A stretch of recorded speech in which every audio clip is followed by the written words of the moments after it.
Representation ఇచ్చినాము, పరిష్కారం కాలే, ఏం చేయాలో చెప్పండి, మీరే చెప్పండి. చెప్తున్నాం కదా, ఏం మాట్లాడాలి, మీరు పరిష్కారం చేస్తారో చెప్పండి. చెప్పండి, రేపు ఉదయం నుంచి 5వ ప్లాట్ఫామ్ నుంచి 1వ ప్లాట్ఫామ్ మీద పెట్టిస్తాను లైన్ అని చెప్పండి. మీకు రిప్రజెంటేషన్ ఇస్తాము.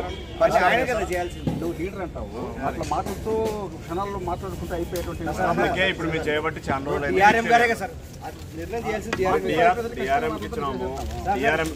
ఎంపీకి ఇచ్చినాము, ఎమ్మెల్యేకి ఇచ్చినాము, మినిస్టర్కి ఇచ్చినాము. ఎవరికి మీరు చేస్తామని చెప్పండి, చేస్తామని చెప్పండి.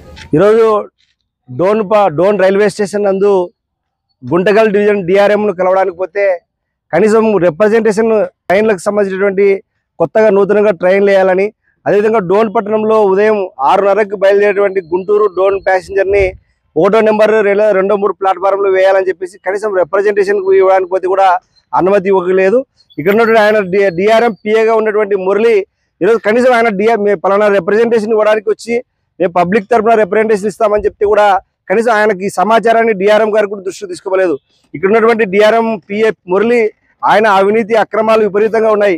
ఈరోజు అభివృద్ధి కార్యక్రమాలు జరిగేటువంటి రైల్వే స్టేషన్ డెవలప్మెంట్ జరిగేటువంటి అక్రమాలు ఏవైతే ఉన్నాయో ఆ అక్రమాలు ఎక్కడ చెప్తారనే ఒకే ఒక ఉద్దేశంతో కనీసం పబ్లిక్ తరఫున రిప్రజెంటేషన్ ఇవ్వడానికి కూడా అవకాశం లేనటువంటి చేసినటువంటి మురళి పైన ఖచ్చితంగా కఠినంగా చర్యలు తీసుకోవాలా.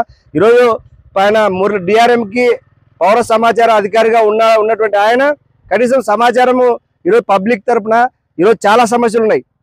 ఈ డోన్ రైల్వే జంక్షన్లో ఈరోజు అనేక సమస్యలతో ఉన్నాయి. రైల్వే ప్లాట్ఫారంలో అభివృద్ధి కానీ, లేదా రైల్వే ఉద్యోగ సమస్యల మీద కానీ, లేదా ఇక్కడ నూతనంగా రావాల్సినటువంటి రైళ్లకు కూడా ఇవన్నీ కూడా ఉన్నాయి. అయితే వీటిని అన్నిటి సమస్యల దృష్టికి తీసుకుపోవాలంటే కనీసం 3 నిమిషాల పాటు ట్రైన్ ఆగింది. ట్రైన్ ఆగినప్పటికీ ఈ కనీసం రిప్రజెంటేషన్ ఇవ్వడానికి కూడా అనుమతి ఇవ్వకపోవడం అనేటువంటిది చాలా దుర్మార్గమైన విషయం. ఈ అవినీతికి పాల్పడుతున్నటువంటి మురళి పైన విచారణ జరిపించాలని చెప్పేసి సిపిఐగా మేము డిమాండ్ చేస్తా ఉన్నాం.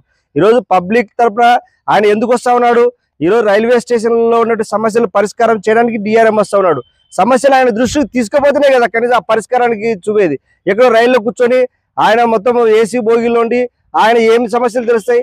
పబ్లిక్తో ప్యాసింజర్స్తో కలిసి ఏదో పలానా రైల్వే స్టేషన్లో పలానా ఈ సమస్యలు ఉన్నాయి, ఈ సమస్యల పరిష్కారానికి ఏ విధంగా ఉన్నాయి, లేదా రైల్వే స్టేషన్ ప్రయాణికుల భద్రత కోసం ఏమైనా వసతులు ఉన్నాయా, అలాంటివి ఏం కల్పించకుండా వచ్చి చక్కగా పబ్లిక్ని కలవకుండా లేదా పొలిటికల్ పార్టీలను కలవకుండా రిప్రజెంటేషన్ తీసుకోకుండా చేసేటువంటి ఆయన పిఎస్ ఎవరైతే ఉన్నారో మురళి మీద కఠినమైన చర్యలు తీసుకోవాలని ఖచ్చితంగా కల్పించాలి. అధికారుల దృష్టికి ఎందుకు వస్తున్నాడు?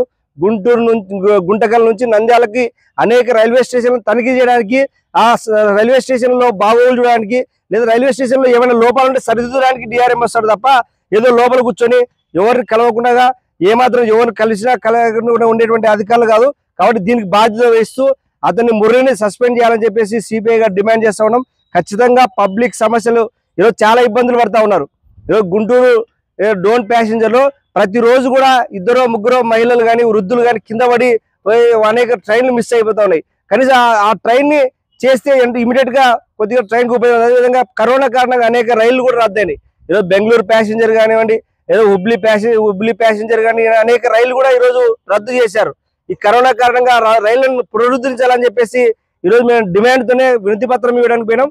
ఈ లేని పక్షంలో ఖచ్చితంగా ఈ డిఆర్ఎం వినతి పత్రం తీసుకోకపోతే రైల్వే స్టేషన్లో ప్రజా సమస్యల పరిష్కారం కోసం, ప్రయాణికుల భద్రత కోసం, ప్రయాణికులకి హక్కుల కోసం సిపిఐగా పోరాటం చేస్తామని చెప్పేసి తెలియజేస్తా ఉన్నాం. డోన్ పట్టణంలో మరి డోన్ జంక్షన్ అనేది దాదాపు 3-4 రాష్ట్రాలకు సంబంధించినటువంటి రైళ్లు ఇక్కడ రవాణా జరుగుతుంది.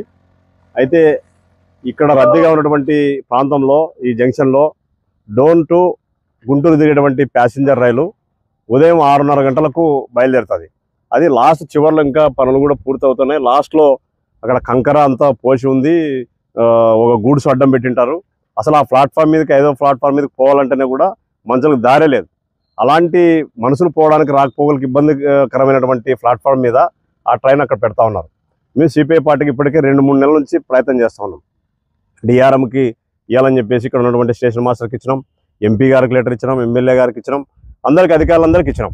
అయితే ఇప్పటి వరకు కూడా కనీసం ఈడ డిఆర్ఎం చేతిలో ఉన్నటువంటి ఒక ప్లాట్ఫామ్ మీద ఉంటే ఇంకో ప్లాట్ఫామ్ మీద ప్రజలకు సౌకర్యమైనటువంటి ప్లాట్ఫామ్ మీదకి పెట్టాలంటే కూడా పెట్టకుండా నిర్లక్ష్యంగా ఉన్నారు.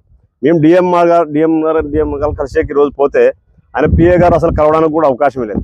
ఇది చాలా డిఆర్ఎం గారికి కనీసం విషయం కూడా చెప్పుకోకుండా ఆయన చేయడం అనేది కరెక్ట్ కాదు. మేము ఒకటే శాంతియుతంగా ఇప్పుడున్నటువంటి యుద్ధ వాతావరణంలో ప్రజలకు సంబంధించిన అత్యవసరమైనటువంటిది దాన్ని ఈడ డిఆర్ఎం లెవెల్లో అయ్యేటువంటి పనిన చేయకుండా నిర్లక్ష్యం చేస్తూ ఉన్నారు. మరి ఇట్లాగే కొనసాగితే ఎవరైతే డిఆర్ఎం ఉన్నారో ఆయనకు వ్యతిరేకంగా ఇదే డోన్ రైల్వే స్టేషన్లో ఖచ్చితంగా ఎర్ర జెండాలు పట్టుకుని సిపిఐ తరఫున పోరాటం చేస్తాం. ఒకవేళ కేసులు పెడతారా ఏం చేసుకున్నా దీనికి తగ్గం. ప్రజల కోసం జైలుకైనా వెళ్తాం, కానీ ఇక్కడ సౌకర్యం పెట్టమంటే మాత్రం ఈ అధికారికి వ్యతిరేకంగా పోరాటం దిగుతామని చెప్పి ఈ సందర్భంగా హెచ్చరిస్తున్నాం. ఇప్పుడే దేశవ్యాప్తంగా ప్రధాని నరేంద్ర మోడీ గారు ఈ రైల్వేనంతా కూడా పూర్తిగా ప్రైవేటీకరణ చేశారు. ఈరోజు ఉద్యోగాలు కూడా రేపు శాశ్వతంగా ఉండే పరిస్థితి లేదు. ఈరోజు మామూలు సాధారణమైనటువంటి పేద ప్రజలు గరీబ్ రథులు అని పేరు చెప్తా ఉన్నాడు నరేంద్ర మోడీ. ఈరోజు గరీబ్ రథ్ అంటే పేదోళ్ళు రైలు ఎక్కేటువంటి దాంట్లో ప్రైవేట్ పరం అదానికి అప్పచెప్తే రేపొద్దున ఇష్టం వచ్చినట్లు ఆయన టికెట్ రేట్లు పెంచుతాడు. ప్లాట్ఫామ్ మీద పోవాలన్నా టికెట్లు రేట్లు పెంచుతాడు. ఈ రేట్లన్నీ పెట్టి డబ్బులు పెట్టి ప్రయాణం చేసేటువంటి పరిస్థితిలో ఈరోజు ఈ దేశంలో ప్రజలు లేరు. ఆయనేమో అదాని ఫ్లైట్లో తిరుగుతాడు. ఈ డివిజన్లో ఉన్నటువంటి డిఆర్ఎం మాత్రం ఏసీ రైల్లో తిరుగుతాడు. మేము ఎవరిని అడిగి ఈరోజు ఈ పరిష్కారం చేయాలా? అదాన్ని అడగలనా?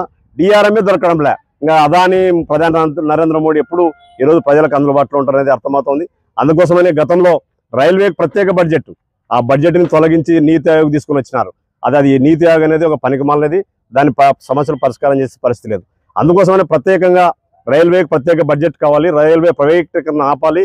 ఏదైతే కరోనా సమయంలో రైళ్లు రద్దు చేసినారో అవి అదేవిధంగా ప్రజలకు అందుబాటులో వచ్చే విధంగా రైళ్లని యథావిధంగా కొనసాగించాలి.